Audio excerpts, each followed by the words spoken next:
Guys, जो आज का टॉपिक है वो एक्चुअली में रिलेटेड है एक्सचेंज एनर्जी, तो हमें पढ़ना ही है, लेकिन आयनाइजेशन एनर्जी से थोड़ा बहुत रिलेशन रखता है। क्योंकि जब भी हम कहते हैं कि आयनाइजेशन एनर्जी के लिए जो रिस्पॉन्सिबल चीज़ें हैं वो या तीन हो सकती है, या तो attraction of electron towards nucleus, या repulsion between the electron and exchange energy. तो हमें जो है आज के टॉपिक में पढ़ना है एक्सचेंज एनर्जी, जो DNF ब्लॉक में भी एक टॉपिक है। उसके अलावा आप देख सकते हो ये एटॉमिक स्ट्रक्चर के अंदर भी।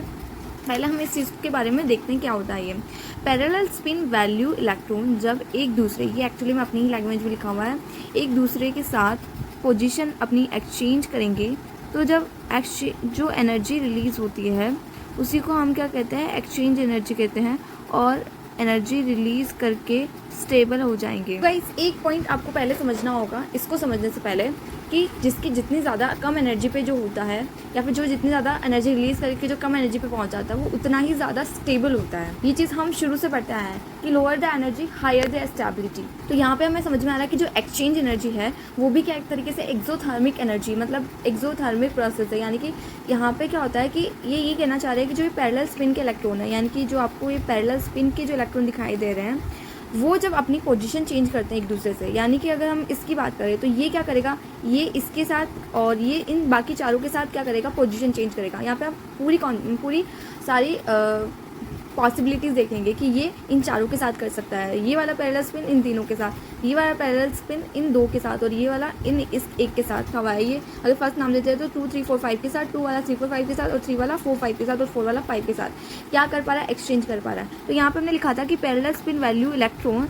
जब एक दूसरे के साथ पोजीशन अपनी एक्सचेंज करेंगे, तब जो एनर्जी रिलीज होती है उसे हम एक्सचेंज एनर्जी कहते हैं। और एनर्जी रिलीज करके सब स्टेबल हो जाते हैं, करके ये स्टेबल हो रहे हैं। और फर्स्ट ऑफ ऑल ये चीज़ डीजेनरेट ऑर्बिटल के अंदर होती है, ऐसा नहीं कि आप S और D में कर रहे हो। तो ये वाला तो हमें ये यहाँ समझ में आ गया। ये हम D10 का कॉन्फ़िगरेशन लेके चल रहे हैं। अगर यही चीज़ अगर हम D5 का कॉन्फ़िगरेशन लेके चलते हैं तो अब तक तो इनमें दोनों में चीज़ सेम थी। यहाँ पे हमने देखा कि 10 पेयर यहाँ पे बने, एक का इसके साथ, 2 का इसके साथ, 3 का इसके साथ, 4 का इसके साथ, ऐसे करके 10 पेयर बन गए। यहाँ पे भी सेम हुआ, लेकिन क्योंकि ये D10 कॉन्फ़िगरेशन है तो यहाँ पे क्या होगा, यहाँ पे 6 7 8 9 10 नहीं देके जो अपोजिट स्पिन वाले इलेक्ट्रॉन थे उसका भी हमने 1 2 3 दे दिया, तो वापस सेम सीन हमारे पास नजर आएगा, वापस 10 पेयर हो जाएंगे।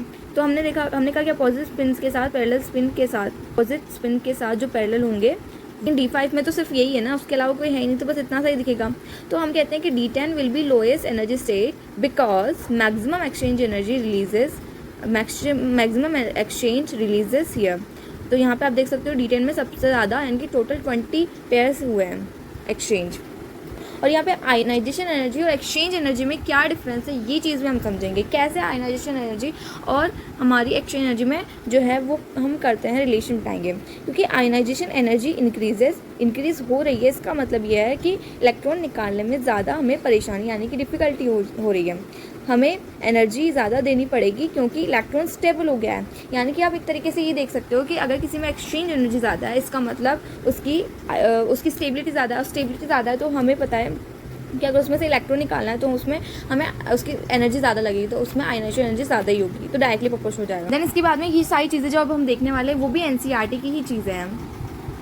और NCERT में कहाँ पे, आयनाइजेशन एनर्जी के बाद वाले एक जो पैरा है, थर्ड फोर्थ, जिसके अंदर ये आप देख सकते हो, पहले एक्सचेंज एनर्जी को एक्सप्लेन किया जैसे कि हमने कर दिया है, उसके बाद में इन्होंने जो है वो ये सारी चीज़ें एक्सप्लेन की कि अगर मान लो यहाँ पे हमारे पास D6 कॉन्फ़िगरेशन होता है, उसके बारे में बात करेंगे। D6 कॉन्फ़िगरेशन के अंदर जो छठा इलेक्ट्रॉन होता है वो तो क्या होगा, उसकी पैरेलल में तो कोई नहीं होगा ना। अगर हम इस स्पिन वाले की बात करें जो कि बाकी इस 5 के अपोजिट स्पिन में है, उसकी पैरेलल तो कोई नहीं होगा, तो छठे इलेक्ट्रॉन की पैरेलल में कोई भी नहीं होता है, तो ये किसके साथ एक्सचेंज करे बेचारा। तो मतलब ये अपनी लैंग्वेज अच्छे से समझने के लिए, बेचारा तो D5 से D6 जाने में एनर्जी लेवल में कोई डिफरेंस नहीं आएगा। यहाँ पे एक्चुअल में कहा जा रहा है कि D5 से D6 जाने में कोई डिफरेंस नहीं आएगा एनर्जी लेवल में, क्योंकि एक्सचेंज तो सेम ही हो पा रहे हैं ना। लेकिन फिर भी आप यहाँ पे एक चीज़ देखोगे कि जैसे यहाँ पे आप देखोगे कि यहाँ पे D6 कॉन्फ़िगरेशन Fe+2 में, और यहाँ पे Mn+2 में D5 कॉन्फ़िगरेशन है।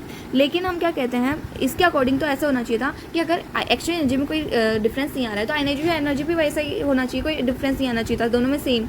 लेकिन ऐसा नहीं होता है गाइस, इसलिए क्योंकि आयनाइजेशन एनर्जी ज़रूर इस पर एक्सचेंज एनर्जी पर डिपेंड करती है, पर सिर्फ इसी पर डिपेंड करती है, ये बात गलत है। अगर यहाँ पे एक्सचेंज एनर्जी वाला फैक्टर सेम हो जाता है तो आयनाइजेशन एनर्जी को एक्सप्लेन करने के लिए बाकी फैक्टर भी तो है वो आएंगे। तो इसके लिए आप देखो यहाँ लिखा हुआ है कि इसमें भी एक्सचेंज एनर्जी तो इक्वल ही है। तो फिर हमें पता है कि जो हमारा D5 होता है D6 से D5 का जो कॉन्फ़िगरेशन है वो एक्चुअली में सिमेट्रिकल डिस्ट्रीब्यूशन है, राइट। तो D5 में से जो है इलेक्ट्रॉन निकालना क्या होगा, मुश्किल होगा, तो इसकी आयनाइजेशन एनर्जी ज़्यादा है। उसके अलावा आप यहाँ पे देख सकते हो कि यहाँ पे D5 4s1 है और यहाँ पे D5 है। तो एक्चुअल में आप देखो तो कैसे पता चलेगा, एक्सचेंज एनर्जी तो इसको एक्सप्लेन करेगा तो यही कहेगा कि दोनों में बराबर है। लेकिन हमें पता है कि फिर से यही बात है, आयनाइजेशन एनर्जी एक्सचेंज एनर्जी पर डिपेंड करती है, पर सिर्फ उसी पर करती है, ये गलत है। तो यहाँ पे हमें पता है कि अगर हम S1 से इलेक्ट्रॉन निकालते हैं, यहाँ पे D5 से इलेक्ट्रॉन निकालते हैं तो ज़्यादा एनर्जी हमें यहाँ खर्च करनी पड़ेगी एज कम्पेयर टू 4s1 से।